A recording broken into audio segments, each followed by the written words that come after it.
Hey, what's going on, everybody? Welcome back to Control Over C, the Speedcast. I am your co-host, Ike Isaacs, and I am joined with the, I think I've used this one before, but the Master of Masturbation. It's such a wonderful phrase.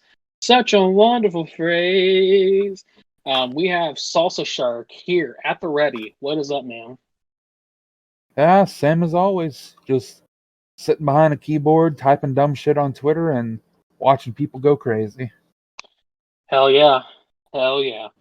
All right, folks. So last time, and you checked this out last time, we had a story to tell about my experience getting a passport, and Salsa and I discussed at some length about how we dislike the current system that's in place with passports, as well as getting a copy of your birth certificate or social security cards or whatever else. So basically, last time we spent a lot of time shitting on the government. Salsa did have some other stuff that he wanted to mention, so I'll kind of give him a platform here to get his 2 cents out there. So, Salsa, take it away. Only thing I'm gonna throw in there is about the whole passport thing. You mentioned you're okay paying because it's like the privilege to. All I'm gonna say is, fuck no. The government's literally saying, here, pay us money and go through just a bunch of dumb bureaucratic bullshit just so you have the right to cross imaginary lines in the sand. Like, don't get me wrong, we've built walls, we built fences, but you're literally paying for the right to cross that fence. Right. And sure, I guess it's, oh, we're the government, we need money to do stuff like you build roads, but they don't even build the roads right, so what the fuck is my money going to if not bombing some kids in Yemen? And it's so fucked up because I anytime we're driving on the road, like one of the things that I hate most is when I'm driving on the interstate and there's like any kind of construction. Like, I hate it because it's inconvenient, but I also hate it because they literally restrict your driving capabilities so much. Like, I remember, I'm sure you remember this too, but years ago, maybe not even years, maybe years ago, a major interstate in Indiana, I-65, was having extreme renovations right around the Greenwood Southport area. And we're talking hella renovations. They had like all of the lanes shut down. There was an entire section of the interstate where you couldn't even get to a part, like a certain area. Like, there were miles shut down completely. When you were getting on and off exits, you were waiting 20, 30 minutes just to get onto the actual fucking interstate. I mean, it was rough, fucking rough.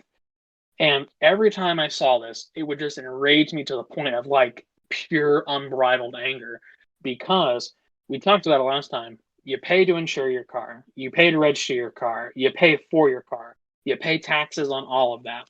You pay taxes when you get paid. You do this, you do that. You pay the government so much money, and you give them so much of your money that it breaks people, but they still can't do the bare minimum and give you a drivable surface to drive your fucking car on. It's like I used to say, based on my experience, once you get past the central part of Indiana, like Indianapolis, you might as well be driving on the roads of, I don't know, medieval London. It is so bad. I remember, because you live, I don't know, kind of east, northeast almost. Yeah, you can say where I live. It's a big city. I live in a college town called Muncie, if you've ever heard of it. And the fucking roads in Muncie are atrocious. And it's wild because Muncie is a big college. Like, the only thing that beats Muncie is IU. Yeah. Maybe Purdue, but they're mostly farmers, so. We are farmers. But yeah, Muncie, big college town, and yet they can't afford one, decent roads, and two, a decent internet connection. How can you live that close to the fucking campus and they don't have gigabit download speeds? I know. So we don't have like fiber optics here. We just have like the normal internet bullshit. My boy If out it, here trying to play Xbox on motherfucking 2 megabyte per second connection speed. I'll say I do a lot of single player gaming because of the just inherent lack of actual internet speed. I Um, do a lot of single player gaming. Name of my my documentary, yeah, single player gaming, an autobiography by Salsa Shark. single player gaming, the benefits of masturbation. True. But no, yeah, I mean, and I remember, I don't know if you remember this, but one time we were, because, Salsa moved away from Indiana, but he came back, not last year, but the year before COVID. And he stayed with me for like a week because I had my graduation like middle of December. And then there was like a week, and then it was Christmas time. And like he was going to come back anyways with his family. So he was just like, yeah, I'm just going to stay here for a week because he didn't have anything else going on. Um, but we were driving to where were we driving? We were driving to a liquor store because we were going to get some of that wine. Of course, I come to stay in town. So we were driving to a liquor store. Right. Oh shit. But exactly, no, yeah. So we were driving to a liquor store, and I'm not sure if Salsa remembers this, but we were driving on this road, and there was construction, and there was a part of the road that had a huge bump. Like we're talking, the bump had to be a foot big, like a foot tall, easy. Like it had there were literally three signs leading up to it on both sides saying bump, bump coming, bump here. And then, so to slow down. And there's this guy driving this Buick, and he just hits this thing going full fucking speed. And he literally got air. And like, oh my God, he really tested his suspension. But I just remember it was me, Salsa, and my wife, and we were in my car, and we're all dying laughing. And Salsa's like, holy fucking shit, dude. Listen, man, if you're driving on a paved road, it should not feel like you're driving on a fucking dirt track. Fair, fair. But to be fair, this specific section of road was doing construction, which funnily enough, it's still doing construction. They actually opened up more construction on that road recently because they're trying to widen that road. I don't really remember if you remember what was going on back then, but they were trying to widen the road. So the bumps, they're there to like deter people from like going super fast on the road to break anything. But that guy was like, "Fuck it." just hit that motherfucker going full speed and ran. Oh my god, it was probably one of the funniest fucking things I've ever seen in my life, for sure. Hey, some people see a speed bump, others see a ramp. I was gonna say, this is a lesson in relativity, folks. So yeah, What were we talking about? We got off track here. Oh, we are talking yeah, about road construction and how Muncie's roads are probably the worst roads. I mean, one of the worst roads. Don't get me wrong, Indianapolis is pretty bad too, especially when you get into like some of the neighborhoods and stuff. Those roads are rough as hell, dude. to be fair, Indianapolis neighborhoods are rough anyway. So True. unless Although you're I will living in say, like right, uptown, it's right, oof. right. If you're living like in Fishers or Avon or Greenfield is kind of nice-ish. There are some other really nice areas in Indy that are like super rich areas, but I'm a broke ass motherfucker, so I gotta live in Muncie. Gotta live in the wonderful Muncie area. Oh Lord. Oh, actually, I was gonna tell you. So like another fun thing that me and Salsa like to do is we like to go to C2E2, which is the Cincinnati uh, Comic Con or C2E2. So it's Comic Con and Entertainment Expo. So it's in Chicago, and we like to go there occasionally. I know Salsa's been a couple times, but even in Chicago, the roads are not that bad. You know, I expected them to be a lot worse. So I did really, too. it's a win in my book. You're like, I was really expecting them to be a lot worse. I don't know. Somebody's sending me some message. Anyways, it is honestly probably one of the worst things that I've ever experienced in Muncie. Is I was driving down this road and like when you hit a pothole and like it just makes your just brain hurt, not because of the impact trauma or the impact force, but because you just know that it costs you something. You know that hitting that bump just skyrocketed something, You and know a pothole is bad when as soon as you hit it, you can picture the red numbers in your bank account. Exactly. 100%. I would say I remember I hit this pothole and like, when you hit a pothole going, I was only going 20 or 30 miles per hour. Um, and I remember I was again not going that fast, but I hit this pothole and like I hit it and like my car started vibrating for a good like 2 or 3 minutes. Like I was like, oh fuck, oh fuck, oh fuck. I imagine that's a lot like the scene in Titanic where the captain goes down with the ship, where you're just driving along and you're like, either this car blows up and I die, or we make it out of this. 100%. That's exactly what it was. I was like, you know what? Either I die or I get home. Who knows? Oh, Oh Jesus Christ. man. So yeah, So I guess, or go ahead. I guess we should probably talk about something gaming related. I know. So last time we spent all the time talking about the government and passports and bombing people in Afghanistan. Um, so then this time we're talking about city infrastructure and interstate and what is it, construction. So actually, I don't know if you have anything you wanted to talk about, but the Resident Evil movie remake got its official title. So you had told me, and I just remembered right now. Yep, it was the Resident Evil Welcome to Raccoon City, um, and it's going to be a movie covering the first two games. Joe Valentine, Chris Redfield, Claire Redfield, and Leon Kennedy are all cast in it, including Dr. Birkin. So I'm a little iffy on some of the cast, like the guy they got for Wesker and the guy they got for Birkin are kind of unusual choices because they don't really look the appropriate age or build, but I'll give it a chance. I will say, I can't remember when we talked about it in which episode, but I remember talking about if they what basically how they could have made a new Resident Evil movie, yeah, and I said they should just bundle in Resident Evil 1, 2, and 3 into one movie because it'd be kind of hard to make a single Resident Evil game into a movie unless it's a later entry. right. And I called it perfectly. It's going to be 1 and 2.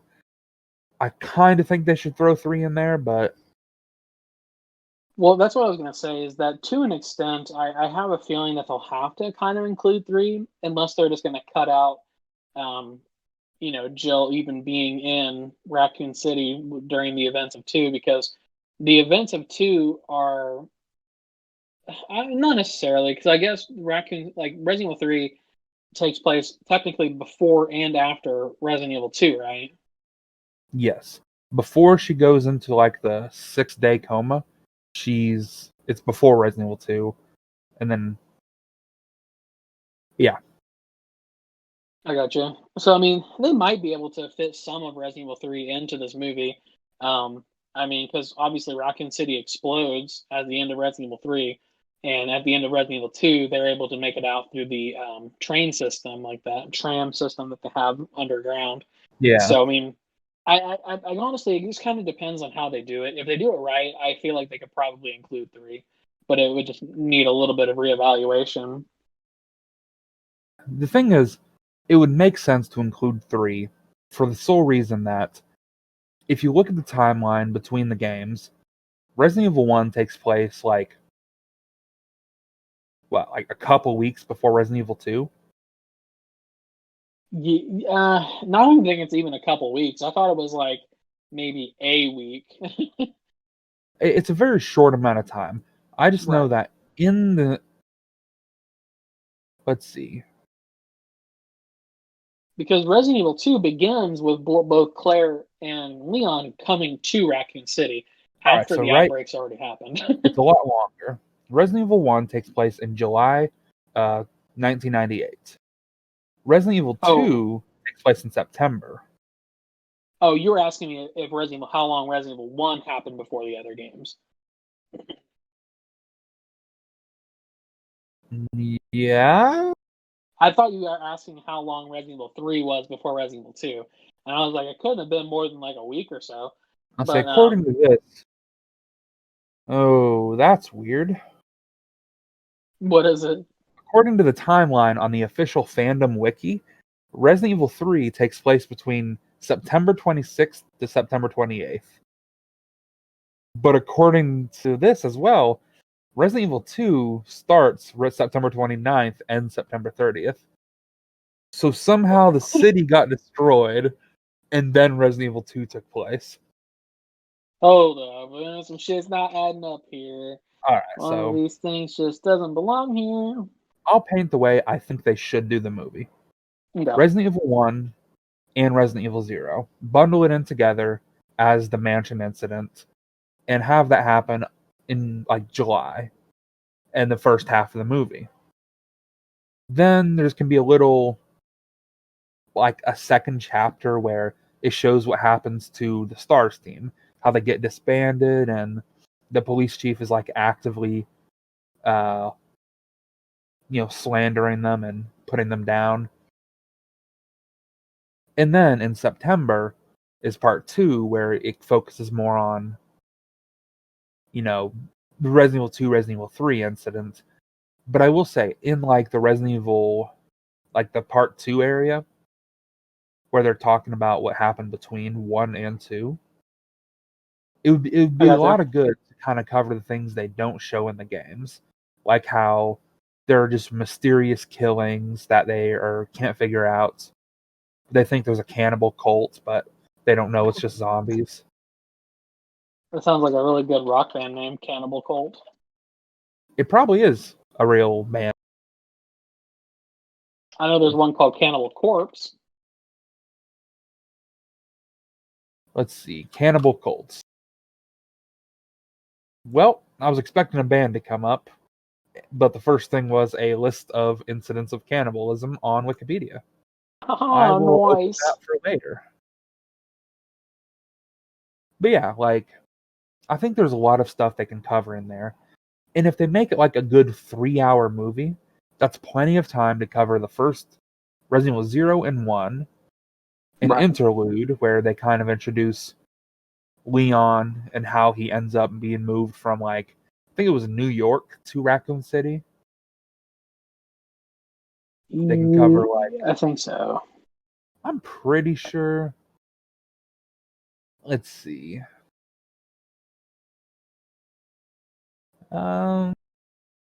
Leon Scott Kennedy. Early life. Not much is known. Wow, that's enlightening. Early life. Not much is known. Great.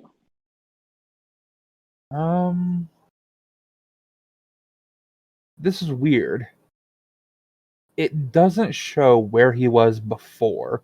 It just says that at the age of 21, he graduated police academy and requested assignment with Raccoon City.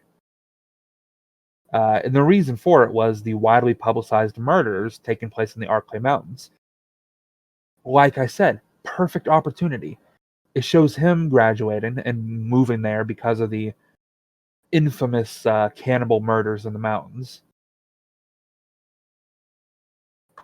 It also says, and this is something they have since cut from the story, but the original story for Resident Evil 2 was that he had no travel plans or an apartment in Raccoon City, and in his hasty departure, his girlfriend broke up with him. So he stopped at a motel for the night, and he passed out from heavy drinking, and he woke up on the afternoon of the 29th of September, on a Tuesday, when that, hungover, he drives into, and that's why he's late for work that day. Oh, the day of the when he gets to Raccoon City? Yeah. Because people are always like, hey, ain't it weird that this new guy cop shows up at 10 p.m. for his shift? It's already fucking dark out.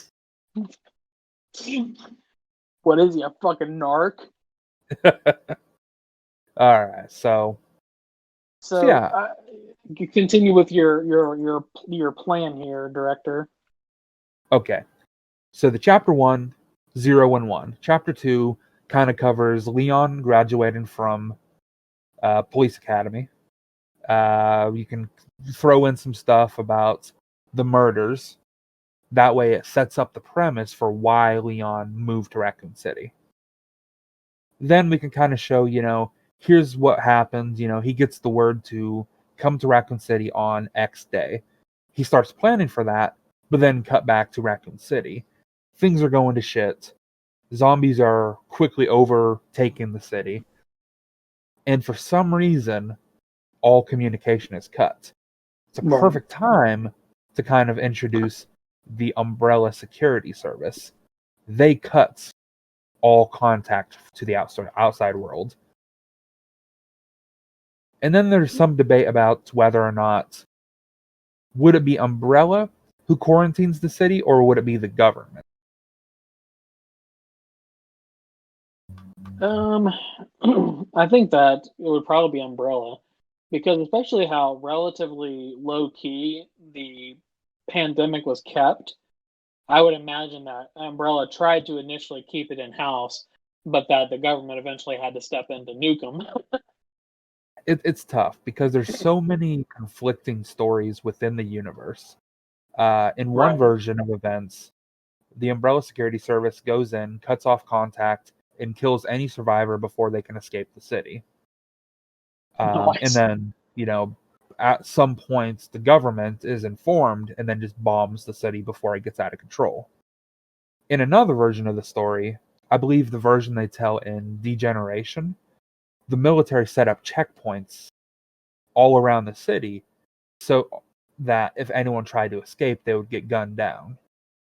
Jesus. But it was reported to the public that it wasn't zombies. It was I think a nuclear reactor meltdown, and that's why they were keeping people out. But really, they were keeping people in. Either way, we do know that Umbrella Security Service is most likely the ones responsible for taking down the power grid and the communication grid. Okay. So in Chapter 2, all that happens. That's what I was going to say. We'd have to show all of that too.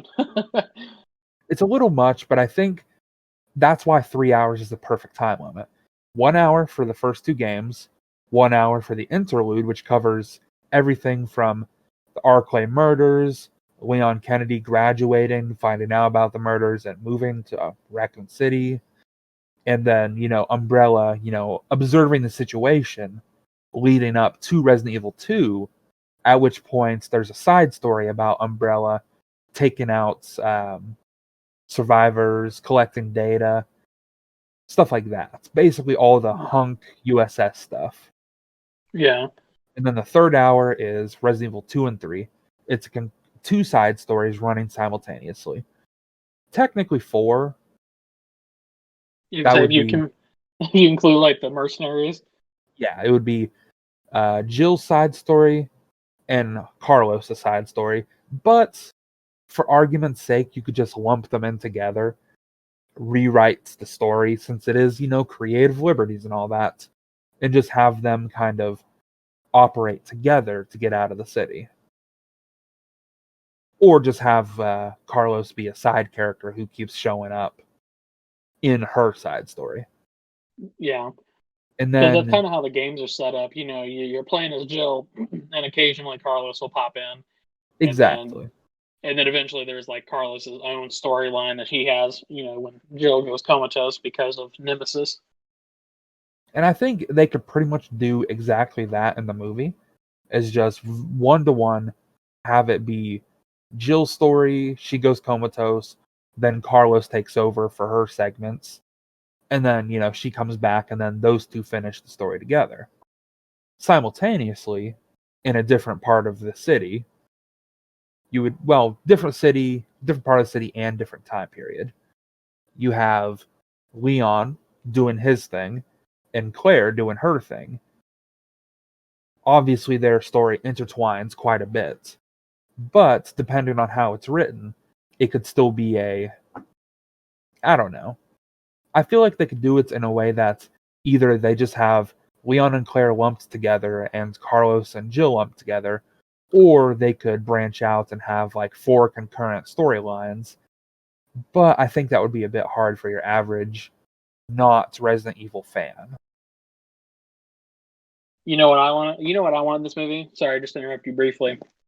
I want Nikolai, or not Nikolai, Mikhail. I want Mikhail's Resident Evil 3 remake line. Oh yeah. Get off my train, shitbird.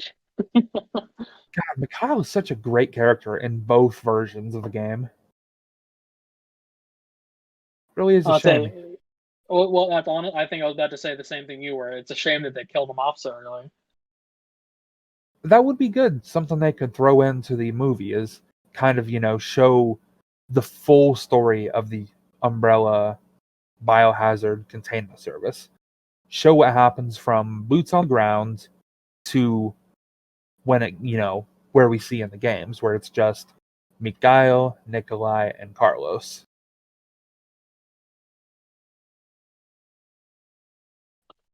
Sorry, bear with me, Mom. I had to type something around real quick. Because, fun fact, I record my podcast while I work. If anybody works with me, you didn't hear me say that. So. I was gonna say, you're really trying to get fired right now, ain't you? For real. Actually, I do have to wrap up because I do have a meeting here shortly. Oh boy. Alright, so yeah, let's wrap up. We can talk more about Resident Evil and whatever next time. That's what I was going to say. I think we should have a longer conversation about Resident Evil next time because with all the updates that they've made to the movie, especially the fact that we have a title now, which is very exciting. With the title, that means that we're getting closer and closer and closer to some actual content, and they should start filming pretty soon. If not, have already been filming. I think. I've seen shots from the set. It's really weird because like one of them was the entrance to the police department, but it was like filmed in an empty lot. I don't know. So I think they're filming already. We'll start getting more info as the days come. But yeah, next time I think we should definitely have more of a in-depth conversation about what we want, what we expect, and what we're gonna get. Exactly. All right, folks. We're gonna stop it there for now.